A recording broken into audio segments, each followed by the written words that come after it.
Hola chicos, buenas noches. Vamos a comenzar con el repaso del día de hoy para su examen final de gastro. ¿Me pueden confirmar si se me logra escuchar bien, por favor?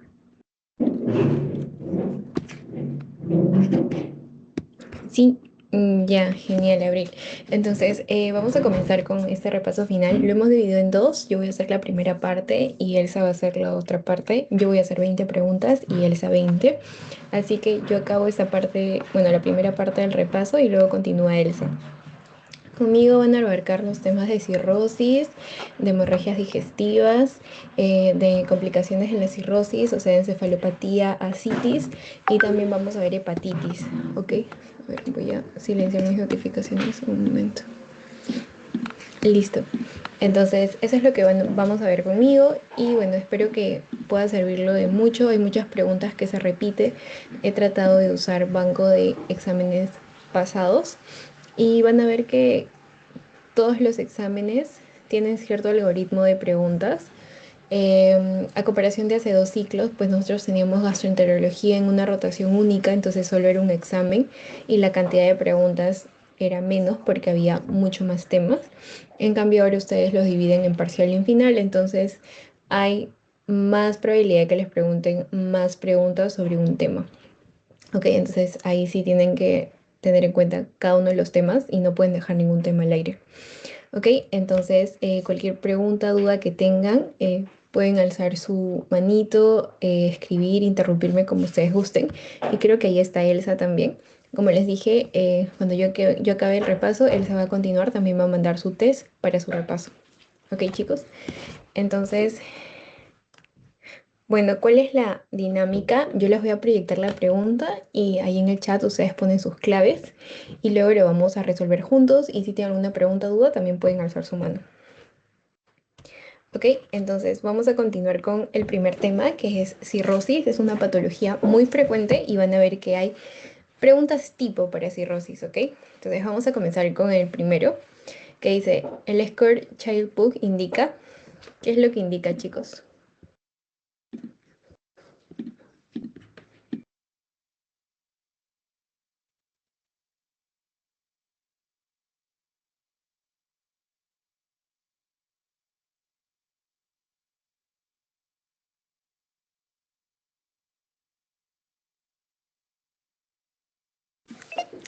¿Ninguno?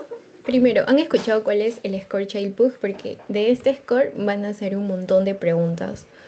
¿O sabe cuáles son los ítems que debemos tener en cuenta para el Child Book? ¿Alguna vez han escuchado BATEA?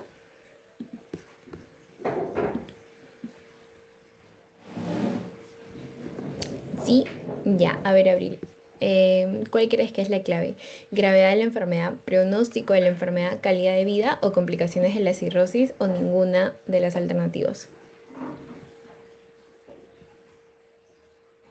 ¿A la vez? O sea, pronóstico. Sí, muy bien, esa es la clave. Ujú. ¿Y sabes cuáles son los ítems que forman parte de Es Batea?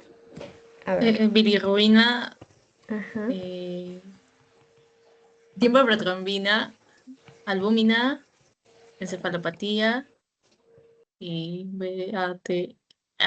No, sí, sí, exacto. Y asitis Ya, es. ajá, muy bien, asitis.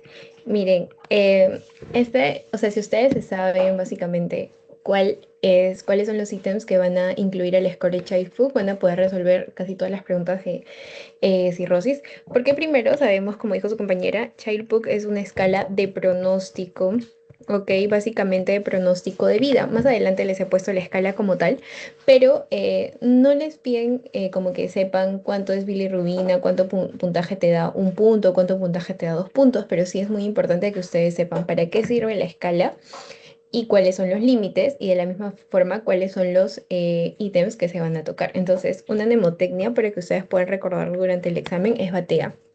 B de bilirrubina, A de albúmina, T de tiempo de protrombina, E de encefalopatía y A de asitis.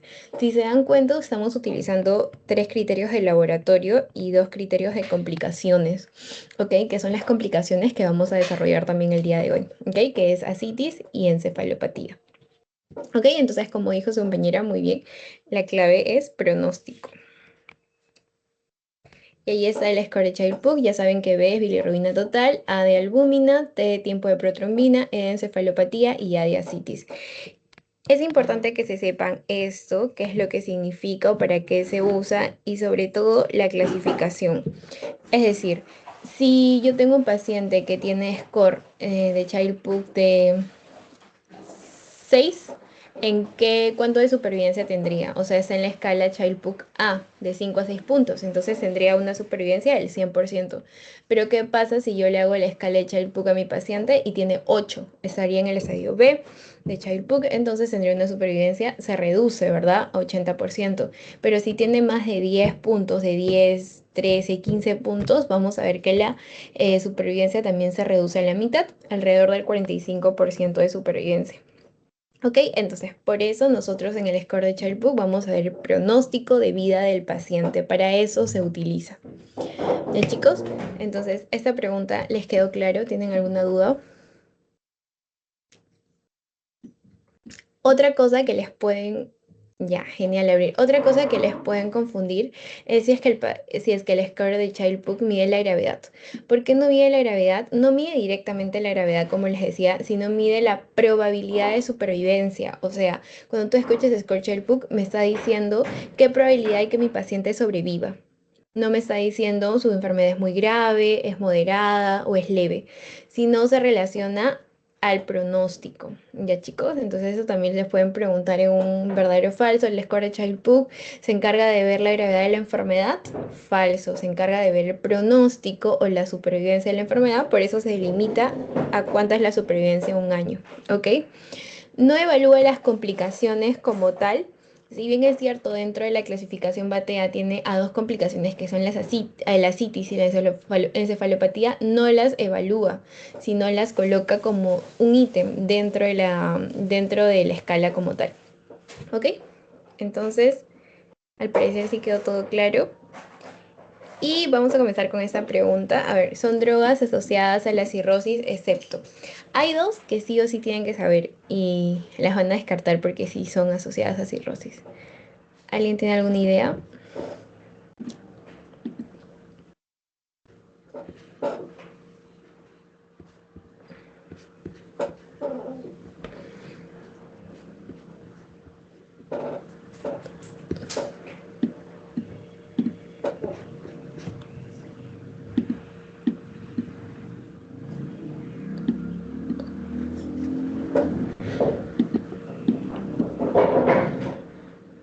¿Ninguna, chicos? O sea, bien son drogas asociadas a cirrosis, como también puedes englobarla a drogas asociadas a daño hepático.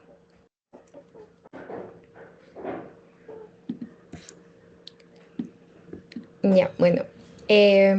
Habíamos dicho que como tal hay fármacos que van a causar daño hepático crónico y ustedes saben que el daño hepático crónico evoluciona ¿a qué? A cirrosis, ¿verdad? Que es el estadio final de la enfermedad hepática.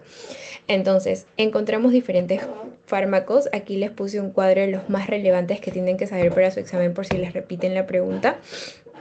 Tenemos principalmente los que ustedes tienen que acordarse es el metrotexate y la miodarona. Siempre en sus rotaciones se les van a preguntar.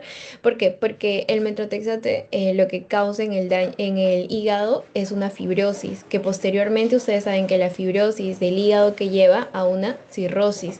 Entonces nosotros debemos tener en cuenta si te dice paciente con enfermedad autoinmune que consume metrotexate diario y ya lleva más de 10 años de tratamiento. Entonces, ¿ustedes qué creen? Que hay un daño hepático crónico por el consumo de este fármaco. Entonces, ¿qué es probablemente que tenga el paciente? Una cirrosis, ¿verdad? Luego tenemos otro fármaco que se utiliza que es la miodarona. La miodarona puede generar cetosis hepática, que es básicamente el famoso hígado graso, ¿ok? Que es la acumulación de grasa en el hígado. También tenemos al metildopa. El metildopa produce hepatitis crónica, que es inmunomediado. Entonces también te pueden preguntar, no sé, ¿cuál es el fármaco que causa hepatitis crónica, ¿no? Metildopa de primero. Y otra porque muchos creemos que las vitaminas no causan daño hepático, pero sí hay una vitamina que causa daño hepático, que es la vitamina A. ¿Por qué? Porque fibrosa los hepatocitos y esto genera hipervitaminosis. ¿Ok? El paracetamol también genera un daño hepático, al igual que la isoniazida, la rifampicina, que se utilizan para la terapia de la tuberculosis, también generan daño hepático. Cuando ustedes lleven, bueno, no sé si estarán llevando simultáneamente infecto, van a ver que la isoniazida y la rifampicina, uno de los efectos colaterales del tratamiento antituberculoso es que va a generar daño hepático. Y de la misma manera, el ácido valproico y el alotano también generan hepatitis. Ahora, ¿a qué se refiere una hepatitis fulminante? Que lo vamos a ver cuando hablemos de hepatitis. Es que una hepatitis que avanza muy rápido y que su clínica es exacerbada, ¿ok? Y sobre todo van a afectar un poco más a las embarazadas cuando hablemos de la hepatitis E, ¿ok? Entonces hay que tener en cuenta el alotano, porque recuerden que las hepatitis no solo son virales, también son a causa de fármacos, y entonces ahí hemos visto algunos de los fármacos, metildopa y alotano, ¿ok? Pero para cirrosis, metrotexate y amiodarona. Entonces, según este cuadrito, como ven, ¿cuáles son las drogas asociadas a cirrosis? Metrotexate, amiodarona, metildopa y vitamina A. La ceftriaxona no puede generar un daño hepático como tal, no se asocia a cirrosis, pero sí puede generar, por ejemplo, elevación de algunas transaminasas como colestasis viral o pseudolitiasis, pero no genera más allá un daño asociado a cirrosis. ¿Ok, chicos? ¿Hasta ahí se entendió? Sí.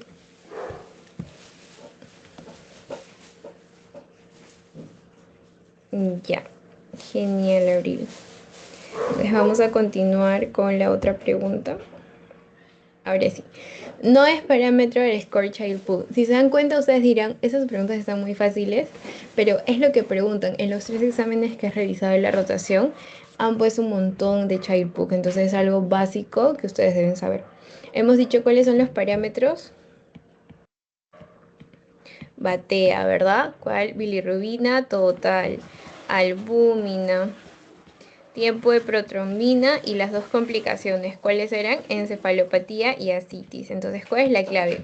Tenemos encefalopatía, tenemos albúmina, tenemos tiempo de protrombina y tenemos ascitis. Entonces, ¿cuál no es un parámetro? La hipertensión portal. La hipertensión portal como tal es uno de los mecanismos fisiopatológicos por lo cual se explica las complicaciones que puede tener un paciente dentro de una cirrosis. ¿Ok? Entonces, esa es la clave. Ya, ahora sí vamos a hablar un poco de la fisiopatología de la hipertensión portal, pero para eso, ¿cuál no es una complicación de la hipertensión portal?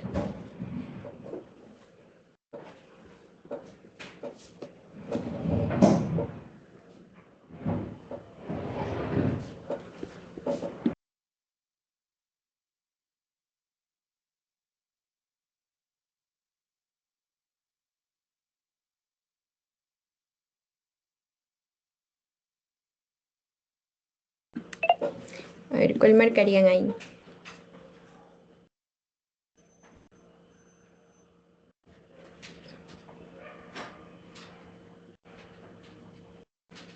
Habíamos dicho que dentro de la hipertensión portal, que es el mecanismo fisiopatológico cuando hablamos de cirrosis, porque aumenta la presión de qué vena, de la vena porta va a estar tan sobrecargada que va a buscar venas colaterales para poder desfogarse, por así decirlo, ¿no? Entonces, es como que tú tengas, no sé, una botella llena, una botella así de gaseosa y lo has agitado tanto que está lleno de espuma y esa botella quiere reventar y desfogar por distintos lados. Entonces es lo que busca la sangre de la vena porta cuando está totalmente aumentada la presión dentro de ella. Por eso se llama hipertensión portal. Entonces va a ir hacia distintas colaterales, va a generar, por ejemplo, esplenomegalia cuando va a las venas del vaso, va a generar varices esofágicas cuando van las venas del esófago, de la misma manera va a generar ascitis por el cambio de presión de hidrostática y oncótica, también va a haber varices gástricas y va a la circulación del estómago y también encefalopatías. La ictericia puede ser una de las manifestaciones, pero sabemos que la ictericia no es un signo patognomónico como tal de la cirrosis. La ictericia puede estar desde un patrón colestásico hasta puede estar en una insuficiencia hepática. Entonces hay que tener en cuenta eso. ¿Ya? Entonces, una complicación como tal de la hipertensión portal no es la ictericia. Puede ser un síntoma que acompañe, pero no es una complicación. Las complicaciones son varices esofágicas, varices gástricas, ascitis y encefalopatía. Ahora, Antes de pasar a la otra pregunta, ¿qué es lo que me pueden preguntar a mí de cirrosis? Que me olvidé de decirles en la primera parte. Nosotros hablemos de cirrosis. Primero, ¿qué es la cirrosis, no? Sabemos que es la fibrosis hepática, o sea, las células de nuestro hígado van a empezar a fibrosarse. Otra pregunta de examen es, ¿cuáles son esas células que se fibrosan? Que ya lo vamos a ver más adelante. ¿Ok? Entonces, la cirrosis es la fibrosis hepática. Básicamente es el estadio final de una enfermedad hepática. ¿Ok? Ahora, cuando se empiezan a formar esos nódulos regenerativos, nuestro hígado va a estar pequeñito. En primer lugar, cuando hablamos de cirrosis, al principio nuestro hígado va a estar grande, hinchado, pero luego, conforme va avanzando los estadios finales, el hígado va a ser un hígado con nódulos y distorsionado, que en la ecografía vas a ver estos nódulos romos como tal. ¿Ok? Ahora, ¿qué incluye que nuestro hígado deje de funcionar? Pues va a estar asociado a dos patologías colaterales, que es la hipertensión portal y también va a estar relacionado con qué? Con la insuficiencia hepática, ¿ok? Ahora, pregunta de examen, ¿cuáles son las causas que a ti te puede dar cirrosis? ¿La cirrosis es solo por alcohol? Porque muchos creemos que cuando un paciente viene por cirrosis, creemos que el paciente tiene, oye, a ver, no tengo otro color acá, aquí está. Ya, muchas veces viene el paciente con cirrosis y decimos, ah, es alcohólico, ha tomado toda su vida y por eso tiene cirrosis, pero no, la cirrosis puede ser por distintas causas. Por ejemplo, tenemos el alcoholismo crónico, muy bien. El alcoholismo crónico, otra de las causas, a ver chicos, ¿qué más puede causar Enfermedades cirrosis? metabólicas, Ajá, ¿como cuál? un hígado, bueno, enfermedades metabólicas, bueno, el hígado graso, que se llama el El hígado más. graso, también llamado esteatosis hepática, ¿no? Ajá. Esteatosis hepática, también tenemos las hepatitis. Las hepatitis, especialmente dos tipos de hepatitis, la hepatitis B y C, pueden progresar a ser una cirrosis. ¿Ya? Entonces, estas son las causas principales que debemos tener en cuenta. Ya sabemos que la cirrosis es una fibrosis hepática que va a generar que nuestro hígado esté chiquito y deje de funcionar, va a generar hipertensión portal y va a generar insuficiencia hepática. Causas más frecuentes, alcoholismo, hepatitis y esteatosis hepática. ¿Ok? Ahora, ¿cuáles son las complicaciones que como hemos visto nos preguntan? A ver, complicaciones. Las dos principales del Child-Pugh, ¿cuáles son? La citis y la encefalopatía, ¿verdad? Encefalopatía hepática, pero también existen otras complicaciones, principalmente la que genera la madre de todas, que es la hipertensión portal, cuando aumenta la presión en la vena porta. La citis, la encefalopatía hepática, también de la misma forma tenemos las varices. ¿Qué varices? Las varices principalmente las esofágicas, que es cuando viene este paciente con cirrosis, que sigue, por ejemplo, un caso, ¿no? Como una emergencia en su paciente con diagnóstico de cirrosis y sigue tomando y viene con hematemesis, con melena, ¿ok? Entonces, ese probablemente sea una complicación de unas varices esofágicas, ¿ya? También tenemos que algunos de ellos pueden progresar a hepatocarcinoma. Hepatocarcinoma. ¿Ok? Pero principalmente la hipertensión portal, la citis, la encefalopatía hepática y las varices esofágicas, que es lo que nosotros vamos a ver la clínica frecuente como tal. Ahora, nosotros cómo vamos a reconocer a un paciente, cuáles son los signos que va a tener un paciente, los signos clínicos. Por ejemplo, un paciente que debute, que no sepa que tiene cirrosis y que debute con un evento agudo, puede venir un paciente con el abdomen con aumento de volumen en el abdomen, ictérico, con vaso grande. Entonces, principalmente vamos a ver a pacientes que vienen con ascitis, que vienen con esplenomegalia y que vienen con ictericia. Y obviamente esos ya son los estadios avanzados, ¿ok? Paciente que viene ascítico, con ictericia, con esplenomegalia. Y también dentro de la ascitis vamos a ver la circulación colateral, ¿no? Puede venir con edema o puede venir un paciente con asterexis, con encefalopatía, ¿ya? Y otros signos clásicos son las famosas arañas vasculares en la nariz, arañas vasculares o el eritema palmar, la mano hepática, ¿ok? Ahora yo, mira, entonces de todo lo que me has dicho, ¿qué me pueden preguntar en el examen? ¿Cuál es la complicación más frecuente de la cirrosis? Si te preguntan esa, la complicación más frecuente es la citis. ¿Cuál es la complicación más grave? La complicación más grave es cuando el paciente puede hacer un shock hipovolémico. Por ejemplo, la hemorragia por varices esofágicas. Una hemorragia por varices esofágicas es la complicación más grave. ¿Ok? ¿Qué más? Por ejemplo, ¿cuál es el factor precipitante de una encefalopatía? Que ya lo vamos a ver más adelante. El factor precipitante más común de que el paciente con cirrosis tenga una encefalopatía como complicación es el estreñimiento. ¿Ok? Y pregunta ganadora que sí se las han hecho, ¿cuál es la célula que produce fibrosis? Cuando hablamos de las células que producen fibrosis, no me vayan a decir hepatocitos, son las células estrelladas, ¿ok? Las células estrelladas son las que van a hacer fibrosis y ese es el mecanismo histopatológico para el cual nosotros ya vemos la cirrosis más adelante. ¿Ok, chicos? Entonces, eso es lo que sí o sí deben ver en cirrosis y ya más que dicho lo de la escala de Child-Pugh, ¿verdad? Ya. A ver. Ahora, si se dan cuenta, cirrosis básicamente preguntan complicaciones y Child-Pugh. Entonces, lo que hemos visto aquí, lo mismo, ¿no? No es una complicación de la hipertensión portal, la que no era la ictericia, ¿no? La hipertensión portal, como habíamos dicho, va a tener la vena porta colaterales donde va a querer desfogar porque está con un aumento en la presión del sistema porta. Entonces vamos a tener, por ejemplo, esplenomegalia, vamos a tener circulación colateral, por ejemplo, las varices esofágicas pueden romperse y pueden complicarse, vamos a tener encefalopatía y la citis puede dar una peritonitis o una insuficiencia renal como tal. ¿Ya, chicos? Y bueno, esta pregunta ya les acabo de decir, ¿cuáles eran las fijas? ¿Cuáles son las células responsables de la fibrosis hepática? A ver... La, La A, ajá, muy bien. Las células estrelladas hepáticas, ¿verdad? Entonces no caigan porque muchos piensan que los hepatocitos son las principales células responsables de la fibrosis hepática. No. Entonces cuando el hígado está sometido, por ejemplo, a un daño crónico, ya sea alcohol, ya sea grasa, ya sea, esteatosis hepática, ya sea hepatitis, etcétera, las células estrelladas, que son estas de aquí, el primer paso es que se activen, ¿ok? Estas células estrelladas se activan y luego, ¿qué pasa? Empiezan a transformarse a miofibroblastos, que son los que hacen la fibrosis. Entonces, esta célula estrellada se convierte a miofibroblastos. Y estos miofibroblastos van a empezar a producir colágeno.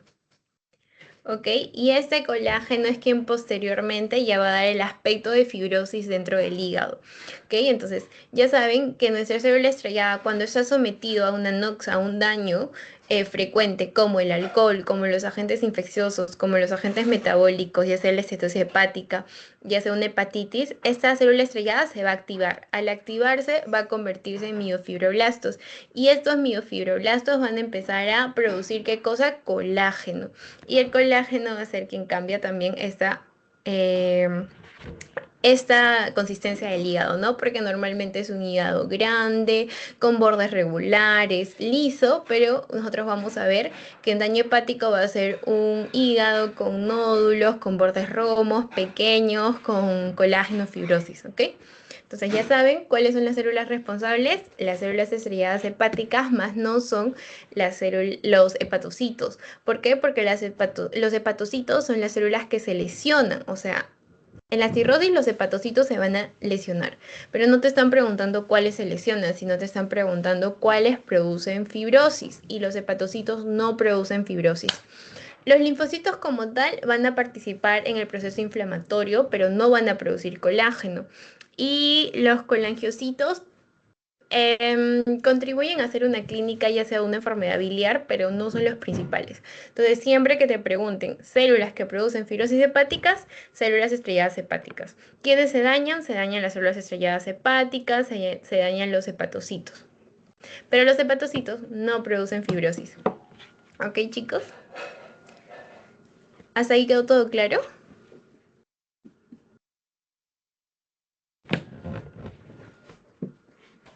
Sí. Ya, genial. Uy, dicen que No deja... A ver un momento, chicos. Dicen que no dejan unirme. Qué raro. A ver, voy a enviar el link nuevamente. Porque dicen que no les dejan unirse. Uy. ¿Ustedes han tenido problemas al unirse?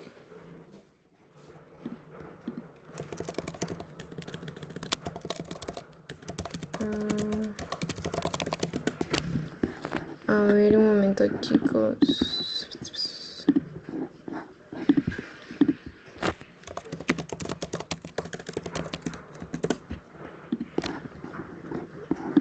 A ver,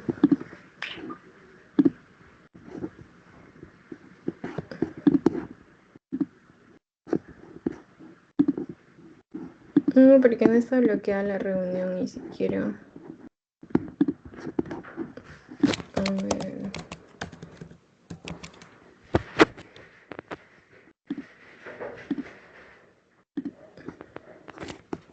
Igual le estoy llamando, por si acaso.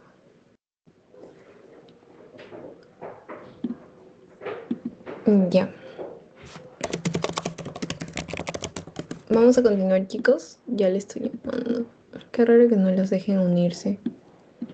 ¿Ustedes han tenido problemas? No, yo puedo unirme con normalidad y mira.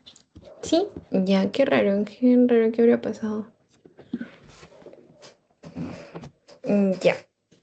Bueno, ahora otra pregunta clásica que les van a preguntar tanto en asitis como en cirrosis es sobre el GASA. Entonces les voy a, no sé cuál creen que es la clave aquí. Bueno, lo más probable es que sea cirrosis, no, porque estamos en ese tema, pero vamos a descubrir por qué, ¿ok? Miren, dice, un hombre de 58 años que tiene antecedente de alcoholismo crónico, ya, tiene factor de riesgo, que es un paciente alcohólico crónico.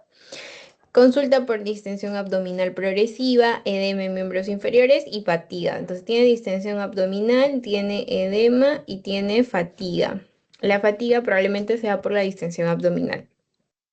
Al examen físico vamos a encontrar ictericia, vamos a encontrar circulación colateral abdominal y matidez cambiante. Entonces, ¿qué nombre le damos a esa distensión abdominal? Si me dice que está con distensión abdominal, con ictericia, con circulación colateral y con matidez cambiante, que es un signo al momento de la percusión, ¿cómo se llama esa patología o esa complicación de la cirrosis?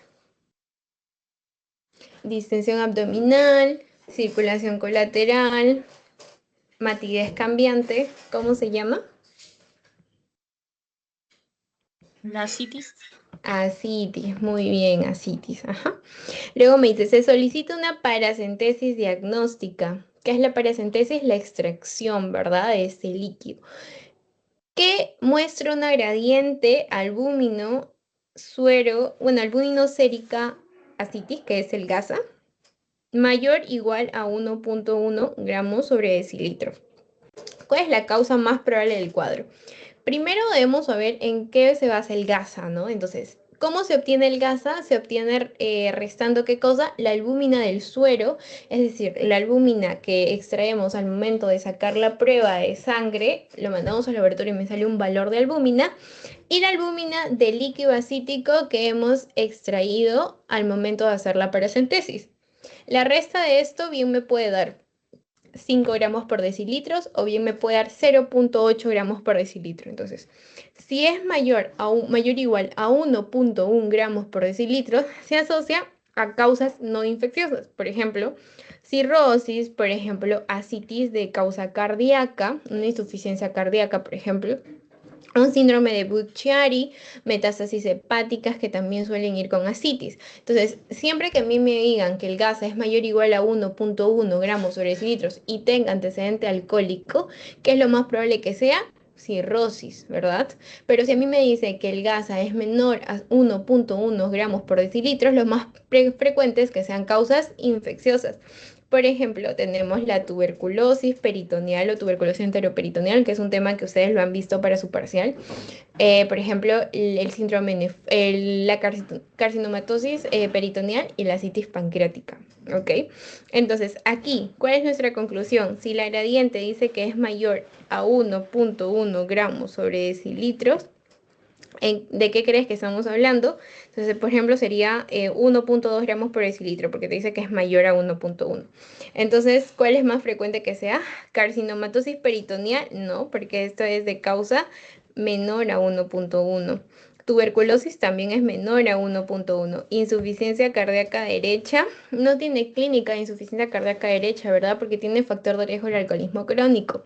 Pancreatitis aguda tampoco tiene clínica de pancreatitis aguda. Entonces, ¿cuál es la clave que sería la adecuada aquí? ¿Cuál es la causa más probable de esta citis? Si tiene factor de riesgo, tiene la complicación y tiene el GASA mayor o igual a 1.1, ¿en qué marcarían ustedes? Cirrosis. Cirrosis, ajá, muy bien, cirrosis hepática.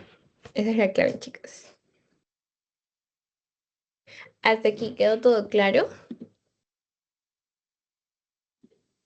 Sí, yo me. Sí, ya, genial. Entonces, ¿qué vamos a recordar de cirrosis? Ya saben que cirrosis es el estadio final de la enfermedad hepática, ¿verdad? Que no solo es por causa alcohólica, sino también que otras causas tenemos. Metabólicas Ajá, muy bien. y por hepatitis. Infecciosas, ajá, son las principales. Alcohólicas, esteatosis hepática y hepatitis. ¿Qué más? Otra fija. ¿Cuáles son las células que se fibrosan? Ah, Las las células células estrelladas creo que eran. estrelladas, muy bien. Las células estrelladas se activan, se convierten en miofibroblastos, producen, ¿qué cosa? Colágeno y esto da esto fibrosa el hígado como tal.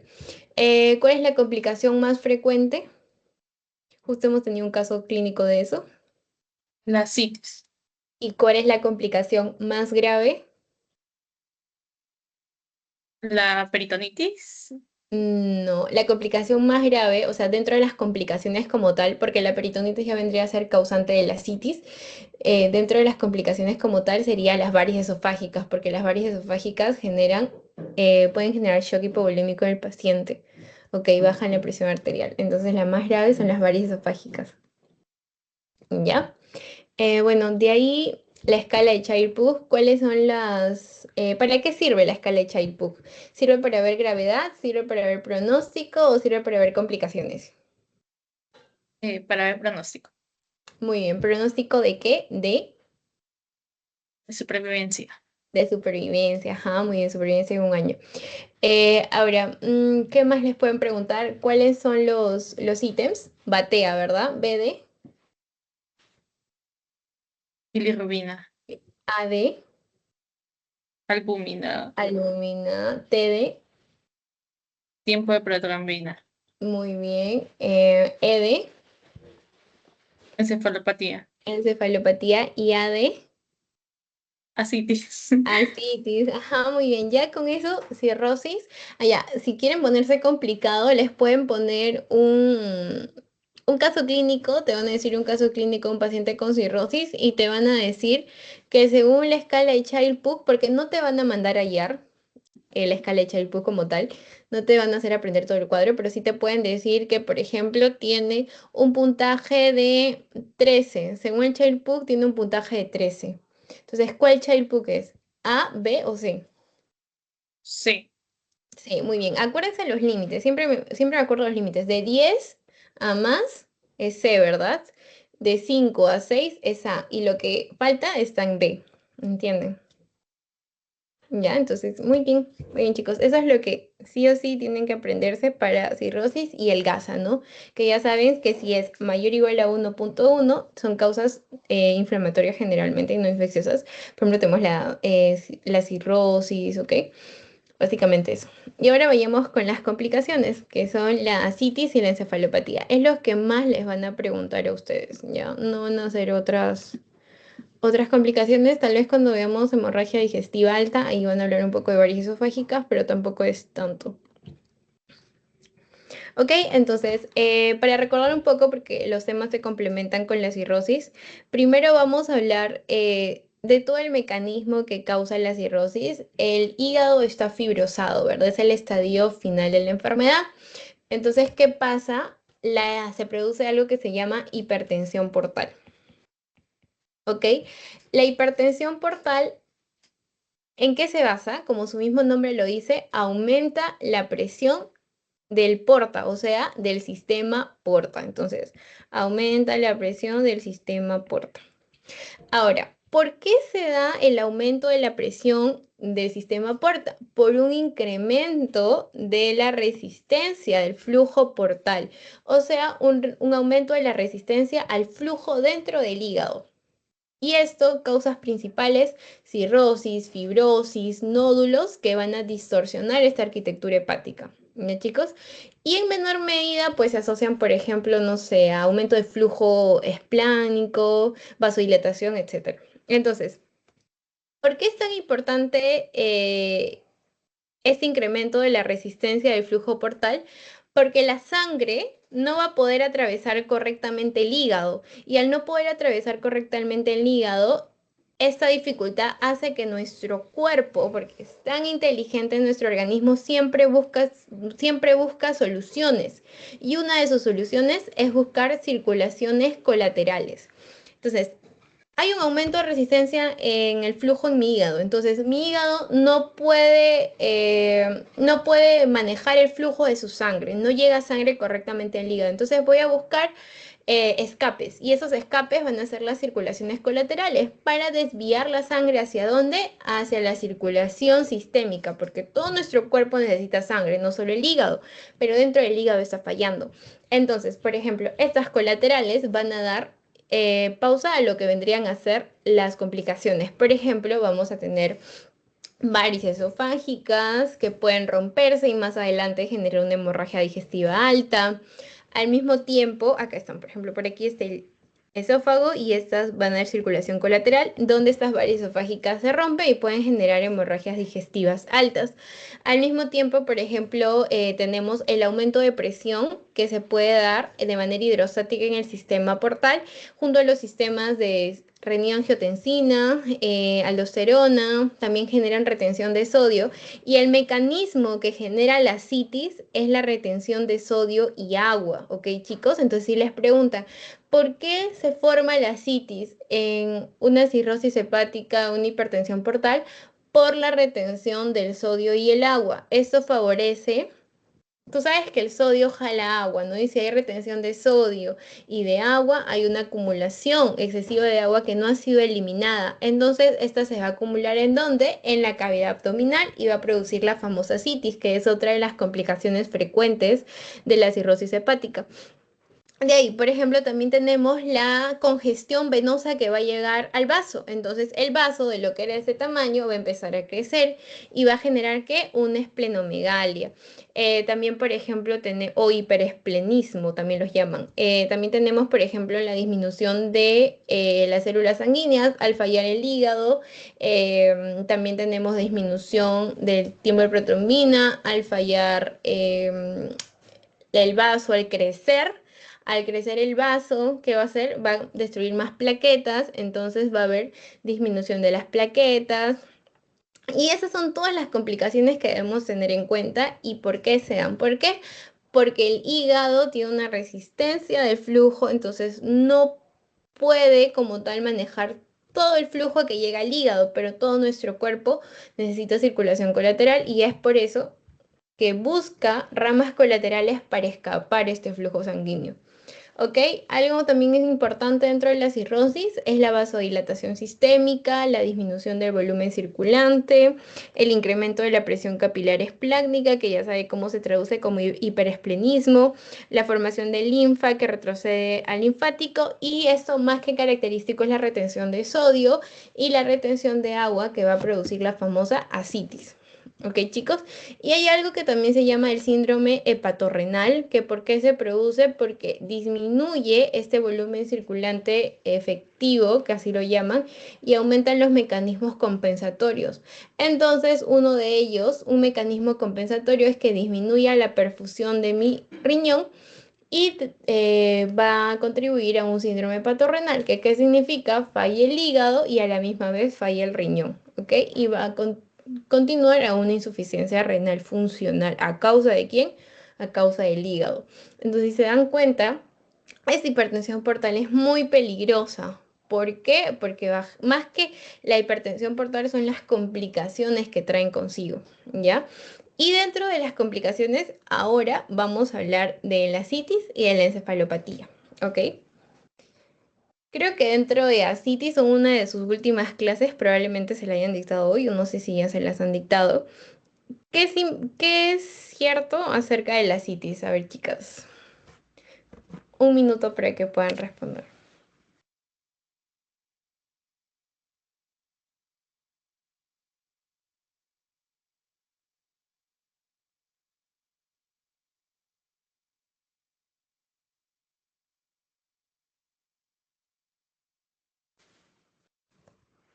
La de La de justo el gasa que estábamos viendo, ¿verdad? Justo de lo que estábamos viendo. Ya, muy bien. Entonces, ¿qué dice en cuanto a la citis? Es cierto que gasa mayor a 1,1 gramos por decilitro se presenta en casos de hipertensión portal. Muy bien, esa es la clave correcta, pero ahora vamos a ver por qué no son las otras claves. Por ejemplo, la que se contradice, ¿no? Que es la C, la que es inmediatamente ahí. Dice menor a 1,1. Un truco es que siempre cuando les den contraindicaciones en dos claves es porque una de ellas es la correcta, las otras las descartas. Ya, entonces, como una es correcta, la otra está mal, obviamente, que ya sabemos que eso es falso. Ahora, la causa más frecuente de ascitis es la carcinomatosis, falso. La causa más frecuente que es la cirrosis hepática. Ahora, se necesitan más de 3 litros para detectar líquido libre en la cavidad clínicamente. Una cosa es que la citis yo lo pueda detectar en una ecografía con menor cantidad, inclusive con mililitros, pero para que yo lo vea clínicamente, es decir, para que yo vea ese abdomen distendido, para que yo pueda hacer la matidez desplazante, la matidez cambiante, voy a necesitar 1,5 litros, no 3 litros, eso es falso. ¿Ok? Y el estudio del líquido acítico por paracentesis está diferido si el paciente presenta ascitis a tensión. Falso. Necesitamos una paracentesis diagnóstica para tratar al paciente, ¿verdad? Y al tratar al paciente necesitamos saber cuál es la causa y cómo lo voy a hacer. ¿Quién me va a guiar a la causa? Puede ser una paracentesis diagnóstica haciendo el GASA, ¿ok?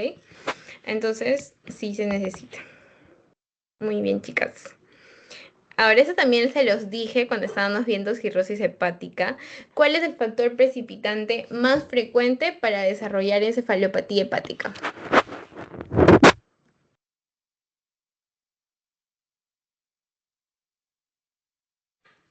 el estreñimiento.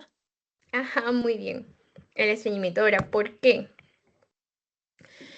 Hay más factores precipitantes como tal, pero el estreñimiento, al nosotros estar estreñidos, aumentamos la producción de algo, la producción del amonio, ¿ok? La producción del amonio intestinal y este es quien también va a contribuir a que se desarrolle la encefalopatía hepática. Además, al nosotros estar estreñidos y no poder botar nuestras deposiciones, vamos a empezar a absorber estas toxinas porque van a seguir en nuestro tracto digestivo y finalmente va a traer como consecuencia esta cefalopatía hepática. ¿Qué es lo que debemos tener en cuenta? Tal vez ahora en el examen ya no te pregunten por estreñimiento, pero tal vez te ponen otros factores. ¿Qué otros factores se pueden desencadenar en cefalopatía hepática? Una hemorragia digestiva, infecciones, diuréticos y también benzodiazepinas. Grábense los chicos. Si les preguntan otras causas les ponen esas mismas claves, pero en vez de estreñimiento te ponen infecciones. Infecciones también es un factor precipitante de cefalopatía hepática. Hemorragias no, porque no son frecuentes. Los hepatocarcinomas no son precipitantes. Las benzodiazepinas sí van a precipitar sin embargo, no es una de las más frecuentes. Si fuera la única clave, la marcarías, pero en este caso hay una más frecuente que es el estreñimiento. Y el alcoholismo crónico no es un precipitante, el alcoholismo crónico vendría a ser la causa de la cirrosis, pero no es el precipitante. Ok, chicas, no sé si tienen alguna duda hasta ahí. No, no hay dudas.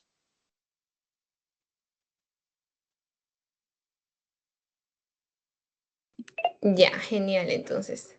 A ver.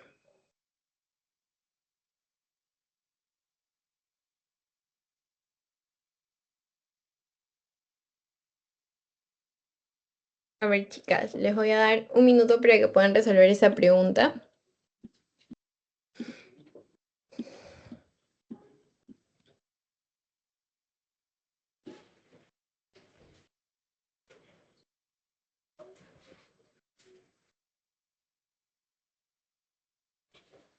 ¿Qué marcarían ustedes?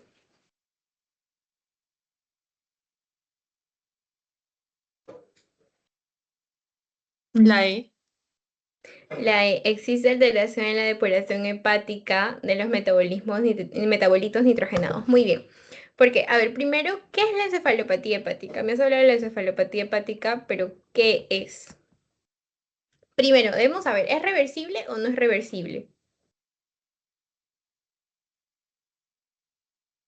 Sí, sí es reversible, o sea, sí se Muy corrige bien, la es causa. reversible. Ajá, muy bien. Es una alteración neurológica que es reversible, ¿verdad? ¿Y por quién es causado? ¿Por qué metabolitos o por acumulación de qué? Recuerda que nuestro hígado no está funcionando, entonces de por sí empieza a acumular desechos. Y de la misma forma, si hay un desencadenante en el caso de que sea un estreñimiento, ¿qué empiezo a acumular? Empiezo a acumular amonio. ¿Y qué más? Toxinas, ¿verdad? De por sí nuestro hígado no funciona, no está metabolizando estos desechos, entonces empiezan a acumular amonio y toxinas. ¿Y en qué casos van a surgir la encefalopatía hepática? La más frecuente es cirrosis hepática, ¿ok? Entonces, ¿por qué se da la encefalopatía hepática? Por aumento de amonio.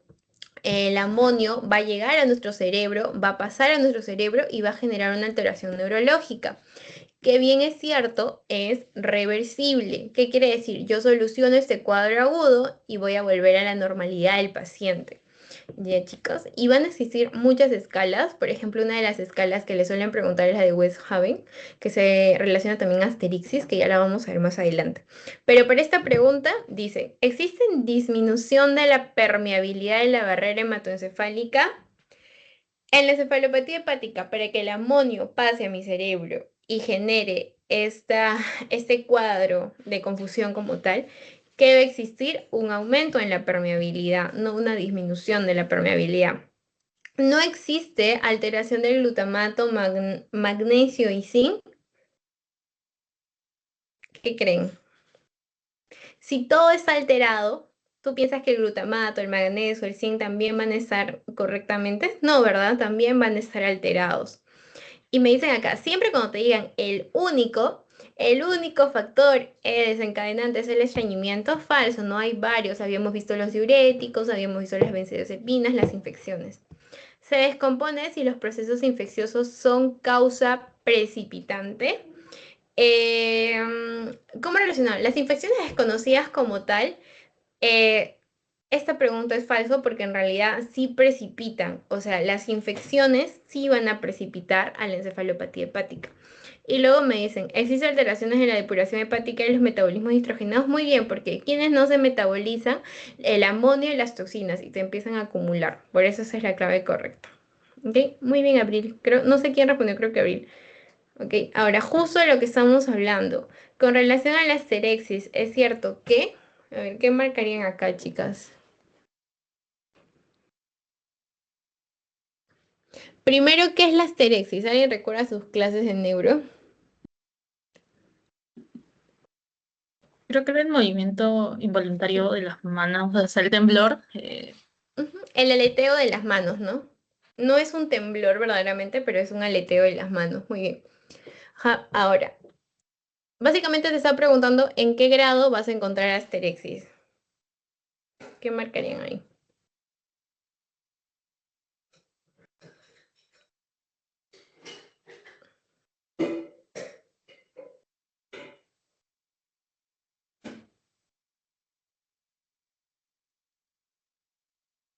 Miren, aquí está ese cuadrito que tienen que aprendérselo. Tenemos grados, estados mentales, signos clínicos y la famosa asterixis. De aquí lo más importante, ¿dónde vamos a encontrar asterixis? ¿En qué grado del estado mental? En el grado 2 y en el grado 3 vamos a encontrar asterixis. Son los únicos grados. Entonces se presentan los grados 2 y 3 de encefalopatía hepática. Muy bien, esa es la clave. Se presenta característicamente en el grado 1. El grado 1 no tiene asterixis. Falso. Se presenta en el grado 4. No tiene asterixis. Falso. Se considera un signo clásico de hepatocarcinoma, o sea, de cáncer al hígado es un signo clásico. No, los pacientes con hepatocarcinoma suelen debutar con qué, con baja de peso, con ictericia, ¿ok? Con fatiga, inclusive otros con ascitis. Ahora, ¿se considera un tremor? No se considera un tremor como tal, es una mioclonía, no es un tremor, y es una mioclonía, si mal no recuerdo, negativa. Ahora, ¿cómo vas a definir esa asterexis? A de aleteo de las manos. Ya, entonces, de acá, primero el cuadrito lo pueden leer, grado cero, el estado mental es anormal, no hay alteraciones, por ende no hay asterexis.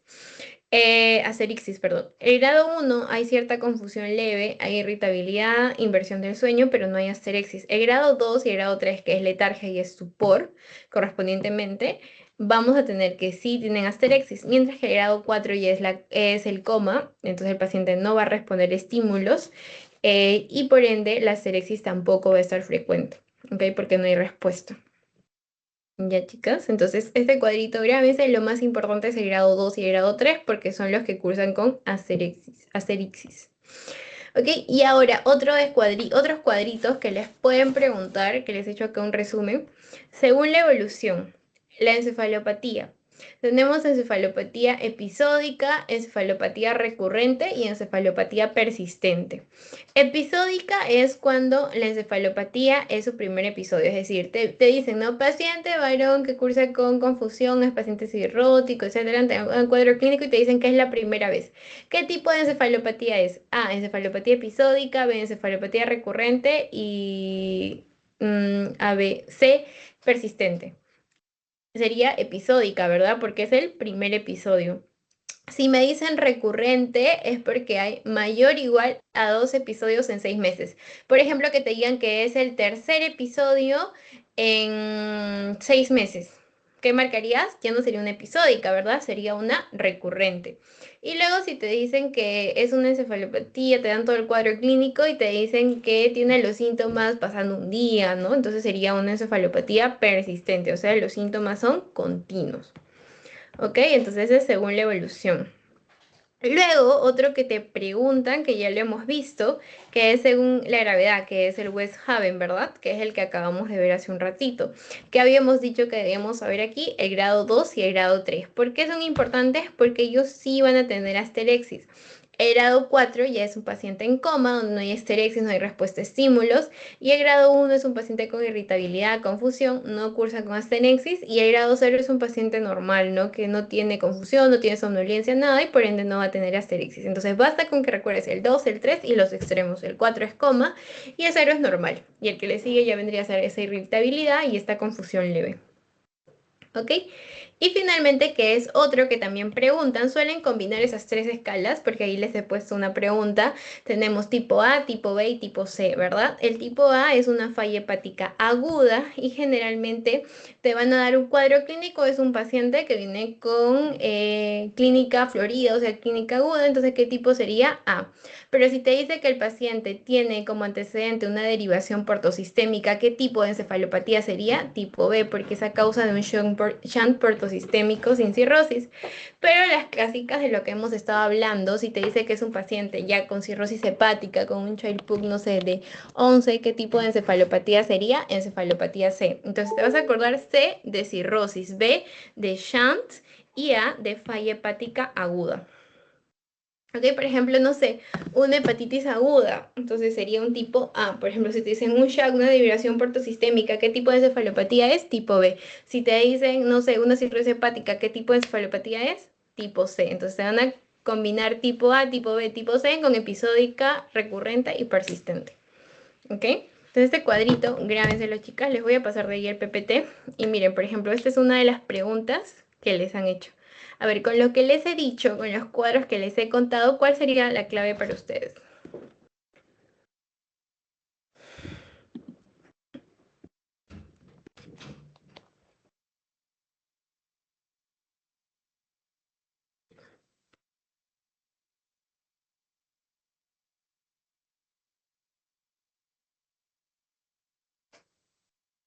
¿Qué marcarían aquí?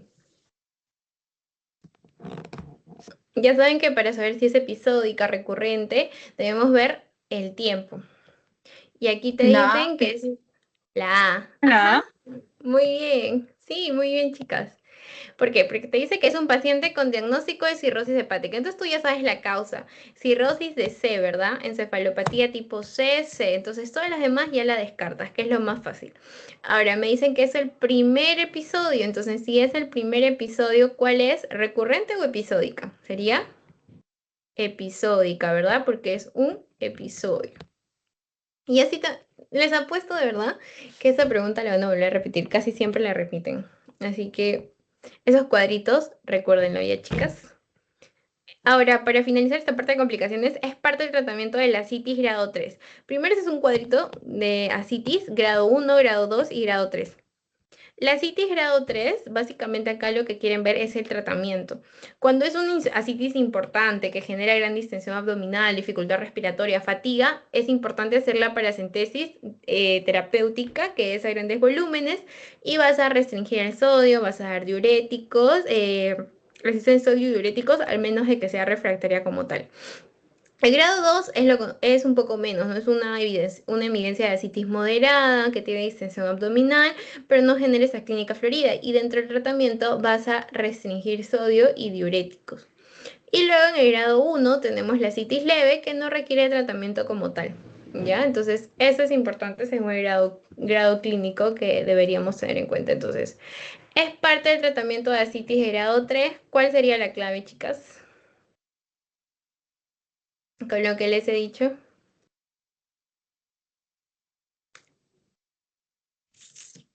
Restricción solo de sodio y agua, no, ¿verdad? Necesitamos hacer paracentesis, es un grado 3.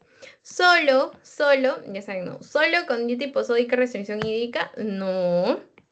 Solo uso de diuréticos orales, no. Paracentesis, muy bien, esa es la clave, ¿no? Paracentesis de gran volumen con reposición de albúmina. Es algo que lo van a ver cuando estén rotando siempre que todo es un procedimiento de paracentesis.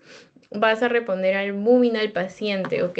Ni en termina el proceso, vas a ponerle viendo venosa albúmina.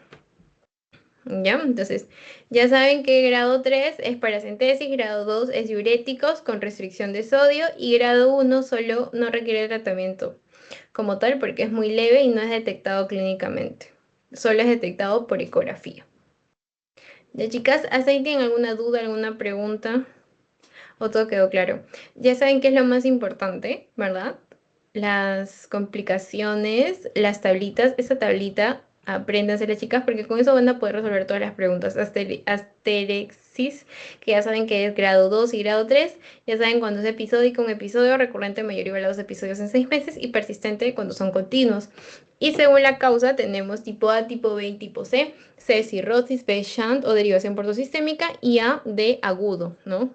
Falla hepática aguda. Ya. Luego tenemos, si todo quedó claro, si todo quedó claro, chicas, no se me confirman. ¿Tienen alguna pregunta, duda? Sí, ya. Carlita dice que todo bien. Ya, genial. Entonces vamos a con un ratito porque esa también tiene que hacer su repaso. Ahora nos toca hemorragia digestiva alta y hemorragia digestiva baja. Acá, lo clásico que van a preguntar y que es fija el examen es el FORRES, ¿ok? Que, no, creo que primero vez lo ven. El FORRES es una clasificación endoscópica. ¿Qué quiere decir? Tú entras con el endoscopio y vas a ver cómo está ese punto. Si está sangrando, si hay una capa de, un tapón de fibrina o si es un coágulo adherido. Entonces es la visión del gastroenterólogo al momento de hacer la endoscopía. ¿Y qué es lo que me dice o qué busco yo con la escala de Forrest? Es ver la probabilidad de resangrado y de la misma manera saber la técnica terapéutica a usar con el paciente, si vamos a hacer observación o vamos a hacer algún tratamiento endoscópico. Entonces, el 1A, A de sangrado activo, ¿ok? O sangrado en chorro, que es 90% de que el paciente sangre. Entonces, tratamiento endoscópico, ya sean clips, etc. Luego tenemos el B de sangrado babiante o sangrado en sábana. B de sangrado babiante en sábana que tiene el 60 al 80% de riesgo de sangrado, también necesita tratamiento endoscópico. Luego tenemos, estos son el 1, y luego tenemos el 2. 2A, 2B y 2C. El 2A es vaso visible, A de vaso visible, 50% de riesgo de sangrado. 2B es el coágulo adherido, 25 al 30%, y el 2C es puntos de mantina. Y solo tiene un sangrado del 10 al 10%. Bajo riesgo de sangrado, observación, no necesita tratamiento endoscópico. Estos tres necesitan tratamiento endoscópico. Ahora, el de coágulo adherido, lo que va a hacer el gastroenterólogo es sacar este coágulo adherido. Si el paciente sangra, necesita hacer un tratamiento endoscópico, pero si ya no sangra, va a ser observación también. Entonces es como el limbo.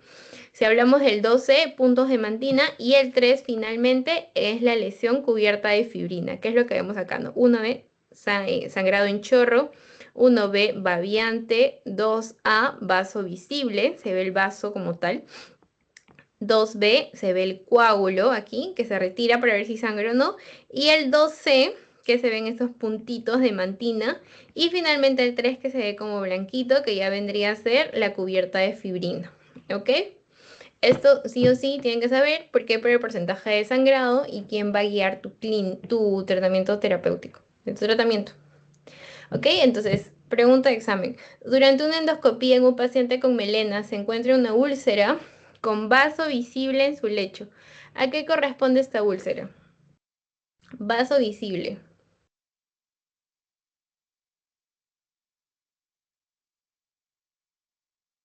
¿Qué Forrest sería? Eso es básicamente, según la escala, según esto corresponde a una úlcera peptídica Forrest.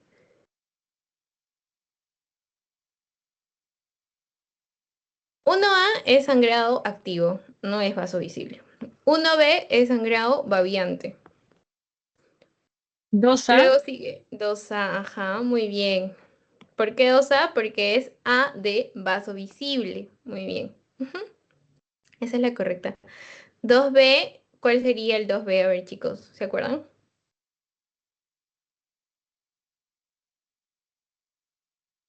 El coágulo adherido.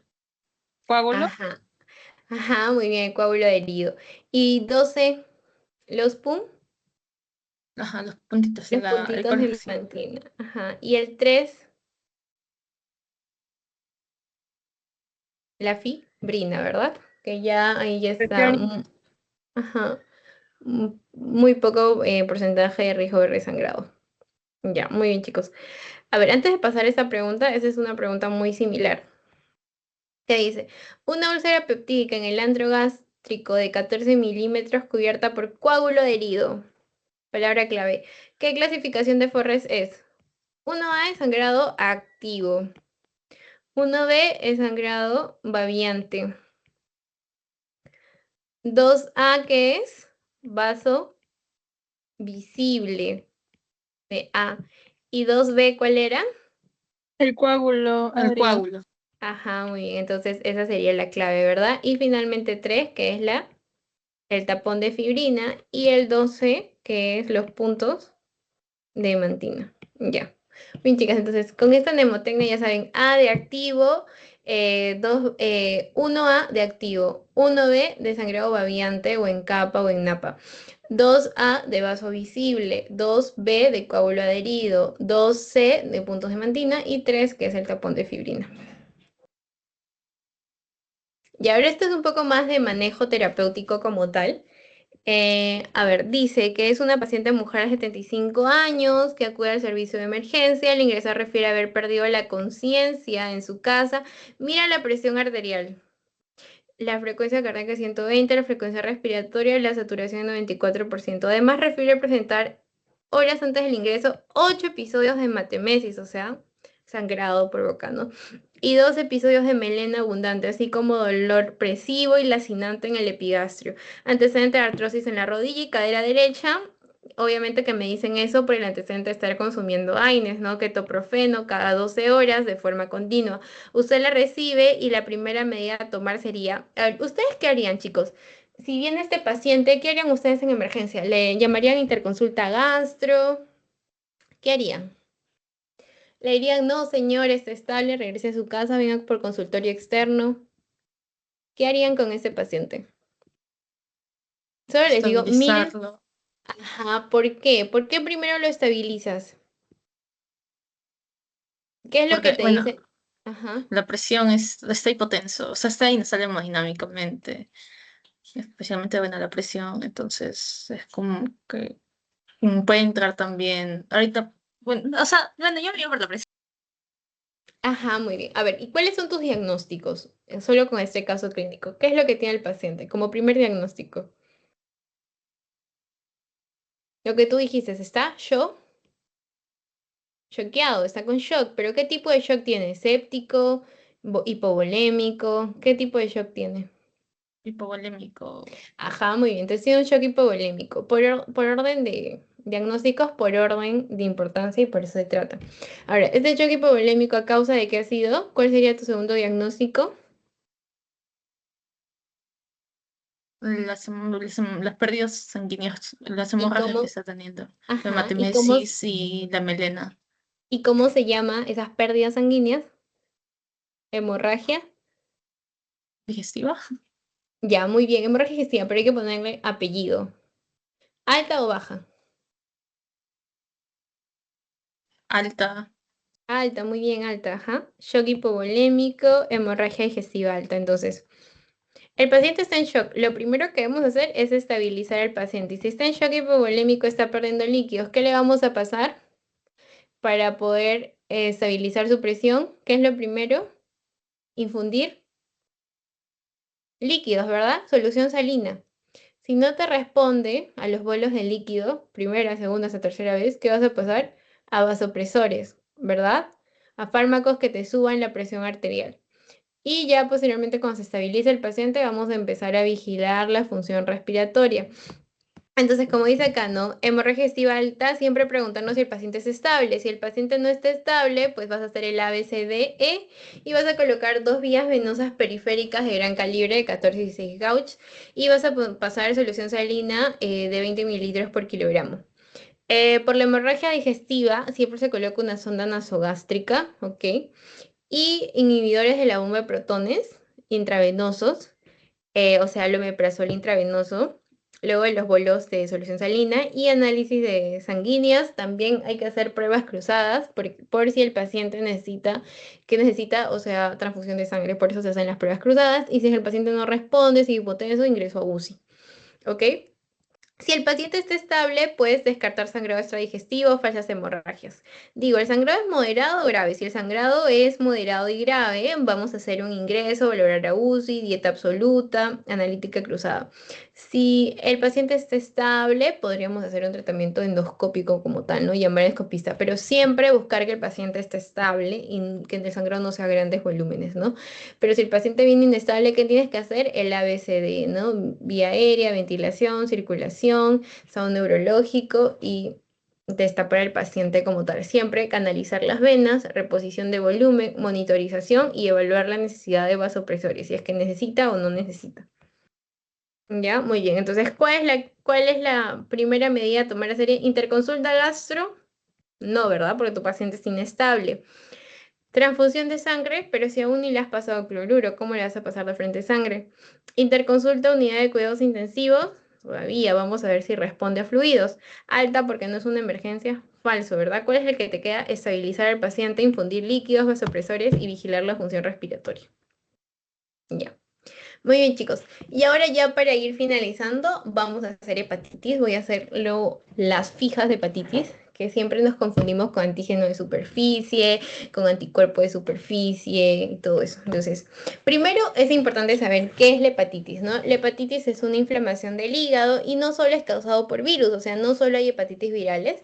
Las que vamos a hablar a continuación van a ser sobre todo virales, pero las más frecuentes dentro de las virales son la A, la B y la C, pero también existen otras causas de hepatitis. Pueden ser hepatitis alcohólicas, hepatitis por fármacos y enfermedades autoinmunes. Ok, entonces aquí les puse un cuadrito para que repasen y hay ciertas preguntas que suelen hacerles. Hepatitis A, hepatitis B, hepatitis C y hepatitis D y E. Ok, primero el tipo de virus. La hepatitis A es ARN, la hepatitis B es ADN, la hepatitis C es ARN, D es ARN defectuoso y hepatitis C ARN. Entonces, pregunta de examen, ¿cuál es la única hepatitis que es ADN? Hepatitis B. Ahora, ¿Qué más te preguntan? ¿Cuál es la hepatitis que es transmisión fecal u oral? Es la A y la E. ¿Cuál es la hepatitis que es vía sexual? Hepatitis B. ¿Cuál es la hepatitis que es por vía de sangre? Hepatitis C, hepatitis B, al igual que la D. La D también es por sexual. Y también la B y la D puede ser perinatal, o sea, de madre a hijo. Otra pregunta que suelen hacer, ¿cuáles son las hepatitis agudas? La hepatitis aguda es la hepatitis A y la hepatitis E. Las hepatitis crónicas son la B, la C y la D, ¿ya? Ahora, cronicidad, ya sabemos que los que se cronifican, o sea, pasan a ser el estadio final. Por ejemplo, tenemos a la hepatitis A, a la hepatitis C y a la hepatitis D, ¿ok? Las que no se cronifican son la A y la E. Las que se cronifican son la B, la C y la D, que justo habíamos dicho que son las que se cronifican. Esas están relacionadas. Las que no se cronifican y son agudas son la A y la E.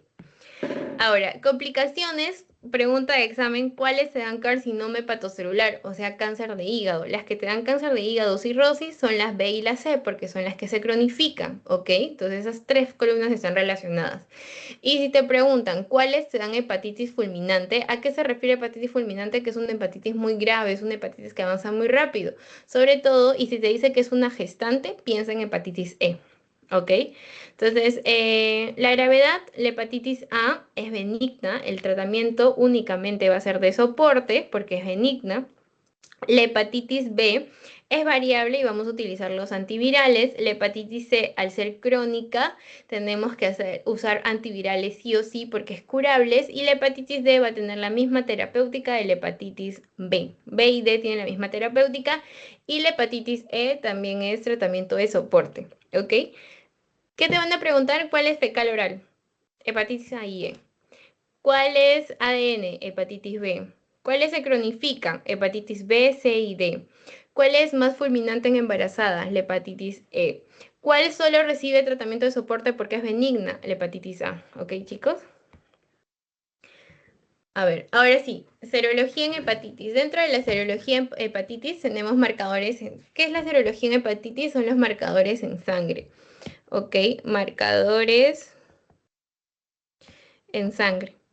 Ahora, este cuadrito es lo que quiero que recuerden. Primero tenemos el HBsAg, que significa antígeno de S, o sea, antígeno de superficie. Y si está positivo, ¿qué me dice a mí? Que el virus ha estado presente en mi cuerpo. O sea, hay una infección activa. Lo que yo debo descubrir si es una infección aguda o una infección crónica. Para eso existen otros anticuerpos que vamos a ver a continuación. Entonces, antígeno de superficie me dice que ha habido infección en mi cuerpo, ya sea activa o ya sea crónica. ¿Ok? Luego tenemos el anti-HBs, que es el anticuerpo de superficie. Recuerden que antígeno de superficie no es lo mismo que anticuerpo. El anticuerpo de superficie, ¿qué me dice? Que el paciente está con inmunidad, es decir, que el paciente está protegido. Entonces, ¿cómo un paciente se puede proteger? Hay dos maneras: por las vacunas y porque ya haya tenido esa infección, entonces ha dejado anticuerpos en mi cuerpo, vale la redundancia, ¿ok? Entonces, antígeno de superficie, ¿qué me dice? Que el virus está presente, que tengo una infección activa, ya sea aguda o una infección crónica. Anticuerpo de superficie me dice que yo ya estoy protegido, estoy inmunizado, ya sea porque me he vacunado o ya sea porque tengo una infección pasada. Y luego tengo el anti-HBC, inmunoglobulina G e inmunoglobulina M. Estos son los que me van a decir tu infección es aguda o tu infección es crónica. ¿Ok? Muchas veces vemos los casos clínicos y decimos, ¿por qué dicen que es hepatitis aguda? ¿Por qué dicen que es un paciente vacunado, etcétera? Si yo tengo inmunoglobulina M positivo, me dice que es una infección aguda, es decir, que es una infección reciente. Entonces, ¿qué significa? Que tengo una hepatitis aguda. Si me dice inmunoglobulina G positivo, yo voy a decir que he tenido un contacto previo. Es decir, lo más probable es que haya tenido una infección pasada o una infección crónica. ¿Ok? Entonces, este cuadrito, chicos, grábenselo. Antígeno de superficie, ¿qué me dice? Que yo tengo el virus presente en mi cuerpo, ya sea crónico o ya sea agudo. Pero si me dice antígeno de superficie positivo con inmunoglobulina G positivo, es una hepatitis pasada. Pero si me dice antígeno de superficie positivo con inmunoglobulina positivo, sería una hepatitis aguda. Y si me dice que el paciente tiene un anticuerpo de superficie, lo más probable es que sea por inmunidad por vacunas, ¿ya? Entonces, pregunta, ¿yo cómo lo interpreto en un examen? Por ejemplo, hepatitis aguda, a mí me va a decir inmunoglobulina M presente y antígeno de superficie. Entonces, recuerden, antígeno de superficie positivo e inmunoglobulina M, hepatitis aguda. A ver, chicos, ustedes ahora, si yo les digo antígeno, a ver, anticuerpo positivo, anticuerpo de superficie positivo, inmunoglobulina G positivo, ¿qué pensarían? Anticuerpo de superficie y inmunoglobulina G positivo.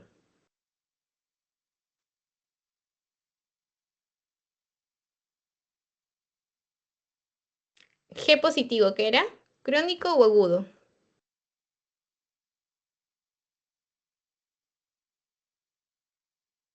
Aquí está, chicos. G es ¿Crónico? crónico, muy bien. Y si te digo que tiene anticuerpo de superficie positivo es porque está inmunizado. Y si está inmunizado y tuvo IgG positivo, que es lo más probable que ya haya tenido una hepatitis, ¿verdad? Ya tuvo hepatitis y se curó. Pero si yo te digo que solo tiene positivo el anticuerpo de superficie, ¿en qué pensarías? Solo positivo el anticuerpo de superficie.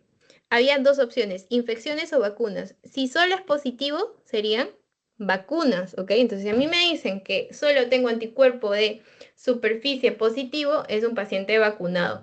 Pero si a mí me dicen que tengo anticuerpo de superficie positivo y tengo inmunoglobulina G positivo, es que el paciente ya tuvo hepatitis y se curó, ¿ok?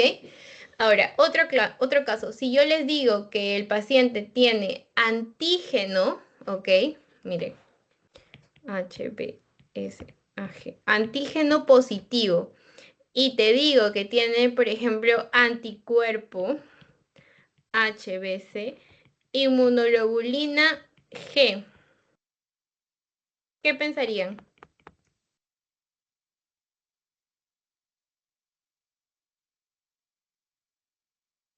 Primero le das apellido, inmunoglobulina G positivo, que es pasado, o sea, es crónico. Y habíamos dicho que si el antígeno está positivo, ¿qué dice? Que la infección está activa. Entonces, ¿qué crees que es? Hepatitis B crónica, ¿verdad? Por la B, hepatitis B crónica, porque el anti-HBC inmunoglobulina G está positivo. Pero no confundas cuando te dan antígeno de superficie con anticuerpo de superficie. Porque si a mí me dicen anticuerpo de superficie HBs positivo y me dicen anti-HBC inmunoglobulina G positivo, no es lo mismo, no se confundan. A ver, espérate, mi resaltador. Ay, bueno, ya. ¿Cuál es la diferencia entre uno y otro? Acá me dice que la infección está activa y acá solo me dice que el paciente tiene inmunidad, es decir, que el paciente ya tuvo hepatitis, pero ya se curó. Eso es lo que significa, porque el paciente ya está inmunizado, pero tiene anti-HBC inmunoglobulina G, o sea, anticuerpos de inmunoglobulina G. Entonces, ¿qué pensaría? Que el paciente ya tuvo hepatitis, pero también ya se curó. ¿Por qué? Porque está inmunizado. Pero si a mí me dicen que el paciente solo tiene anti-HBs positivo, es decir, anticuerpo de superficie positivo, me dice que el paciente está inmunizado, pero no tiene inmunoglobulina G positiva, es decir, no ha tenido hepatitis. Entonces, ¿cuál es la única forma que se haya inmunizado? ¿Por qué, chicos? ¿Vacuna? Por vacunas, ajá, muy bien. ¿Se me entendió? ¿Sí se entendió? Porque de eso se trata las preguntas de hepatitis. Parece que, o sea, si se entendió, pueden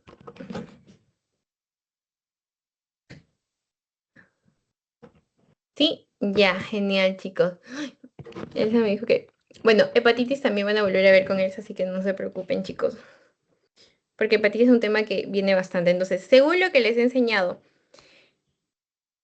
¿qué tratamiento brindarías en el caso de diagnóstico de hepatitis A? ¿Qué habíamos dicho en hepatitis A? El tratamiento es soporte. ¿Por qué? Porque era benigno. Entonces, ¿cuál es la clave, chicos? ¿Eh? Tratamiento, cinto, sintomático, ¿verdad? Porque la hepatitis A es autolimitada, es benigna, el cuerpo lo resuelve solo. Entonces, el manejo es reposo, el manejo es hidratación y manejo de síntomas de la hepatitis, ya sea náuseas, fiebres, etcétera. Entonces, muy bien, esa es la clave. Ahora, pregunta 25. Miren, dice, paciente varón de 22 años que cursa con fiebre e ictericia, presenta dentro de los exámenes de laboratorio un patrón hepático con patrón hepatocelular. No es un patrón colestásico, es un patrón hepatocelular. Entonces, la ictericia es por esto. El hígado está enfermo, con elevación de transaminasas mayor de 5 veces su valor normal. ¿Qué examen complementaría lo antes mencionado? Si me dice que el paciente tiene fiebre, tiene ictericia, o sea, tiene clínica, tiene laboratorios porque las transaminasas están mayor a 5 veces, ¿qué es lo que yo pensaría? ¿Cuál es la hepatitis que yo pensaría?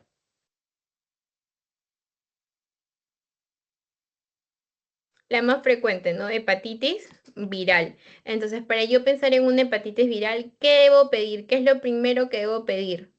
Para ver si el paciente tiene una hepatitis activa, que es lo más probable porque tiene toda la clínica florida. ¿Qué es lo que se pide para ver si el paciente tiene una infección activa, ya sea aguda o crónica? ¿La? Ajá, muy bien, el antígeno de superficie, ¿verdad? Muy bien, el antígeno de superficie. Entonces, esa es la clave. No sé si me deja entender. Tiene la clínica activa, tiene el patrón hepatocelular. Entonces, yo pienso en una hepatitis viral. ¿Qué es lo primero que se pide para saber si la infección está activa? Es el antígeno de superficie. Muy bien. El hemograma pues no te detecta la etiología. La inmunoglobulina G indica si es infección pasada, pero no si es infección aguda. Bilirrubina y ictericia, entonces lo más probable es que las bilirrubinas están aumentadas. Y el PCR solo indica inflamación, no hay especificidad como tal de alguna patología. ¿Ok? Ahora dice, en el contexto de un paciente con diagnóstico de hepatitis C crónica, ¿qué pasa en la hepatitis C crónica? La hepatitis C crónica se tenía que tratar porque era curable y si tú no lo identificabas, no lo tratabas, lo más frecuente es que se cronifique y al cronificarse puede generar cirrosis o carcinoma hepatocelular, ¿verdad? Entonces, ¿cuál sería la clave acá, chicas?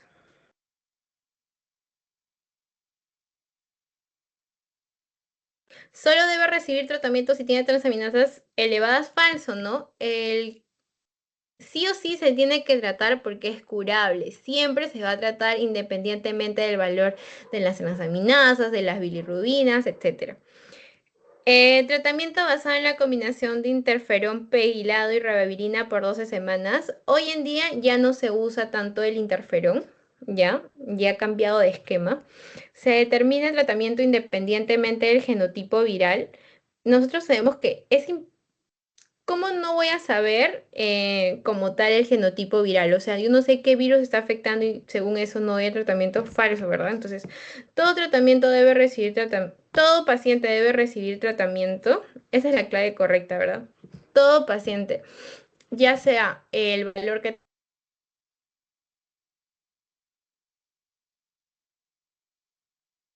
utilizar tratamiento. ¿Por qué? Porque es curable con los antivirales. Y es importante curarlo, identificarlo a tiempo porque va a prevenir cirrosis y carcinoma hepatocelular. Hoy en día no se usa interferón y el tratamiento es con antivirales de acción directa. Ahora, ¿cuáles son los antivirales? Tenemos dos esquemas. El sofosbuvir y el velpatasvir, que se utiliza durante 12 semanas.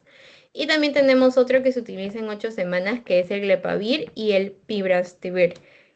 Pero no creo que les pregunten como tal, lo que sí quiero que recuerden es que hoy en día ya no se utiliza el interferón, ¿ya? Pero eso sí, de 12 semanas y de 8 semanas. ¿Ok? Entonces todo paciente debe recibir tratamiento. Con interferón no, ya no se utiliza el interferón. Este es el que se utiliza más, el Glecapavir y el Pibrenastavir, algo así. Ya, chicos. Entonces ya saben que la hepatitis es la curable, entonces tenemos que darle tratamiento. Y el que tiene tratamiento sintomático, ¿cuál era? La hepatitis A. ¿Ok? Ahora, chicos, esas y ustedes, ya les he dado como que casitos, entonces yo creo que pueden resolverlo solos. Mira, dice que es una paciente mujer de 32 años que acude a la consulta con resultado de anticuerpo positivo. Se solicitan marcadores virales los siguientes. El antígeno de superficie de la hepatitis negativo. El anticuerpo de la hepatitis inmunoglobulina M negativo. Y el anticuerpo de superficie positivo. ¿Cuál sería el diagnóstico correcto? ¿Qué pensaría yo? Primero veo si está activo o no está activo. Me dice que el antígeno de superficie está negativo. Entonces, ¿yo qué digo? ¿Está activo o no está activo? No está activo. No está activo. Muy bien, no está activo. Luego me dice inmunoglobulina M negativo. Teníamos la inmunoglobulina G y la inmunoglobulina M. La inmunoglobulina M negativo, ¿qué me decía? ¿Ya no es agudo? Ajá, que no hay una infección reciente. Muy bien, que no es agudo. Y si me dice que hay un anticuerpo de superficie positivo, ¿qué me decía?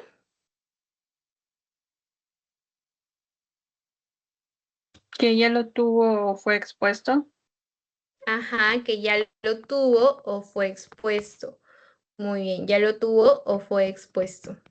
Ahora, hay algo importante que es un dato importante que es el anti-HBC.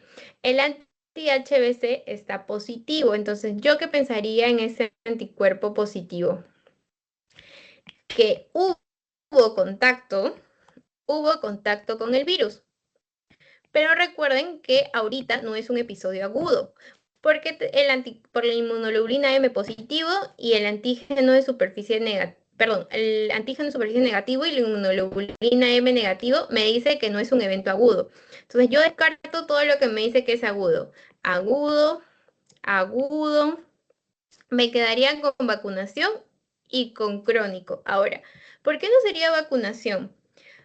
Porque te dice que el anti-HBC es positivo, entonces hubo contacto con el virus. Si a mí me diría que el anti-HBC es negativo y que solo tiene positivo el anticuerpo de superficie, ahí sí sería vacunación. Pero como me dice que el anti-HBC, o sea, el anticuerpo HBC está positivo, me está diciendo que sí hubo contacto con el virus. ¿Ya? Entonces, anti-HBC positivo con antígeno, anticuerpo de superficie positivo, ¿qué me dice? Que es una infección pasada. Pero es una infección pasada. Una hepatitis B crónica y una hepatitis B crónica. Ahora, ¿cuál es la diferencia? ¿Está resuelta o no está resuelta?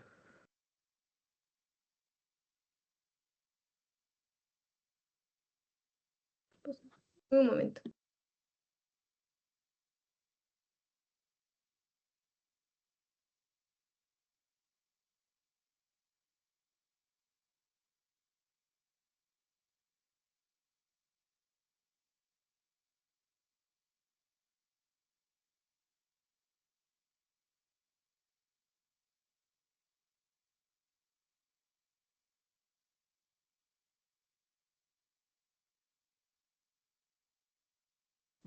A ver, ahí creo que me adelanté a marcar un agudo antes de tiempo, porque no lo leí bien. Entonces borremos esta acá. Habíamos descartado las hepatitis agudas, que era esta, la descartamos, y también la vacunación, porque ya les expliqué cuánto es vacunación, ¿verdad? Entonces nos quedaríamos con hepatitis B crónica y recuperación de una hepatitis B aguda. Entonces, a ver, ¿qué marcarían acá ustedes, chicos? Entre esas de tres claves estamos. La D de repente. Ajá, muy bien, esa es la clave, la D. ¿Por qué la D? Porque tiene la HBC positiva, pero no tiene la AG positiva. Ajá, porque si fuera la AG positiva, ahí marcaríamos hepatitis B crónica, ¿verdad? Porque me diría que tiene una hepatitis crónica que está activa, ¿cierto? Entonces, esa también la descartamos porque si el antígeno está positivo, digo que el paciente tiene algo activo. Luego, me quedaría la C y la D. ¿Por qué descartaste la C? De hepatitis B crónica, HbA G negativo.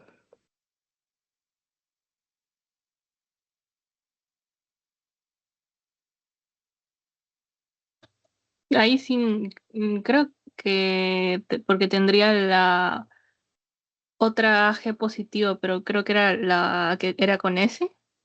Ujú, exactamente, eso, por eso. Te han tratado de confundir en las claves, pero ya sabes que el paciente no tiene algo activo como tal. Y el paciente tuvo una hepatitis B aguda, pero ahora no está activo, por eso el antígeno sale negativo. Pero ¿qué pasa? El anticuerpo HBC está positivo, entonces me dice que sí hubo un contacto con un virus, por eso no sería vacunación, ¿ya? Por más que solo tenga positivo el anticuerpo. Entonces, lo que me indica si hay, ¿qué cosa? Anticuerpo positivo, anticuerpo HBC positivo y anti-HBC positivo, es que el paciente tuvo una hepatitis aguda que ya ha sido resuelta, ¿ok? Esa es la clave, una hepatitis B aguda que ya ha sido resuelta, o sea, ya tiene una recuperación. Creo que esta está un poco complicada para que inicien a hacer las matemáticas, por así decirlo, de cuándo es positivo, cuándo es negativo, pero creo que se ha entendido. Igual acá hay una más fácil. A ver, chicos, aquí es un poco más fácil. ¿Cuál marcarían?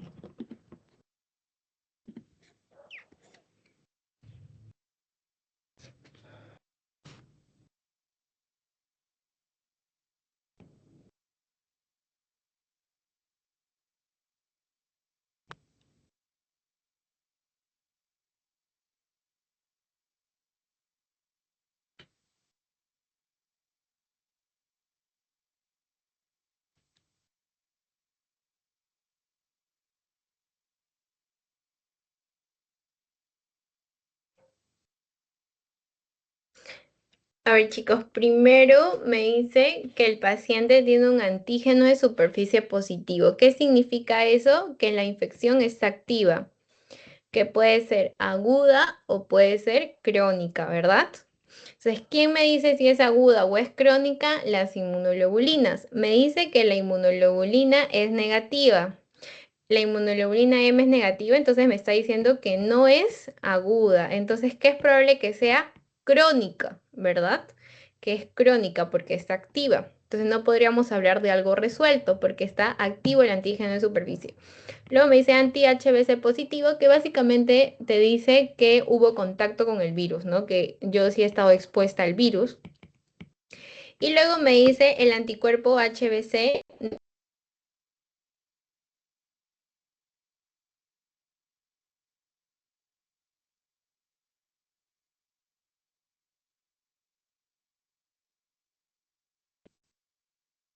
Uy, se me fue el internet. No he estado vacunado. Entonces, ¿yo qué digo con esto? Antígeno de superficie positivo, inmunoglobulina M negativo, significa que no es agudo. Entonces, ¿qué es? Es crónico. Entonces, ¿en qué pensaría? Primero, hepatitis B aguda no es. Hepatitis B en periodo de ventana, paciente vacunado contra el virus. No es un paciente vacunado contra el virus porque de eso no tendría un antígeno de superficie positivo. Entonces, descartamos esas dos. Me quedaría con hepatitis B crónica. Y me quedaría con paciente con hepatitis B en periodo ventana o falso positivo. Primero, el paciente vacunado tendría solo positivo, ¿qué cosa? El anticuerpo de superficie, ya lo habíamos dicho, entonces por eso lo descartamos. Que si un paciente con hepatitis aguda, tendría que inmunoglobulina positivo, la inmunoglobulina M. Luego que me dice un paciente con falso positivo, no hay una coherencia en los marcadores, no podría saber si es falso o positivo o no, y no creo que les pongan esos tipos de preguntas. Y luego tenemos paciente con hepatitis B en periodo de ventana. En periodo de ventana, el antígeno de superficie estaría negativo, porque aún la infección no está activa, porque está en ventana, o sea, aún no se activa, entonces ahí el antígeno de superficie es negativo. Pero en este caso, el antígeno de superficie está positivo y hay una inmunoglobulina M negativo. Entonces, ¿en qué pensaría? Pensaría en una hepatitis B crónica, ¿ok? ¿Qué pasaría si me hubiera dicho que la inmunoglobulina M es positivo? ¿Qué pensaría? Pensaría en una hepatitis B aguda. ¿Ok? ¿Se entendió, chicos? Sí. Ya, genial, chicos. Entonces, si todo quedó claro, esta es la última pregunta. Y ahora les voy a pasar el post-test, un minutito. Y bueno, muchas gracias por la atención prestada, chicos. Igual ahora los dejo en buenas manos con Elsa para que puedan ver los temas restantes y repasar un poco más de hepatitis, porque en realidad, o sea, hepatitis también tiene la hepatitis alcohólica, metabólica como tal, pero eso no preguntan tanto, lo que preguntan más son las virales como se han dado cuenta y Elsa también les va a reforzar esa parte, así que no se preocupen. Si tienen alguna duda, pregunta, me la pueden hacer llegar. Les voy a tratar de pasar este PPT para que ustedes también lo puedan repasar para su examen. Y bueno,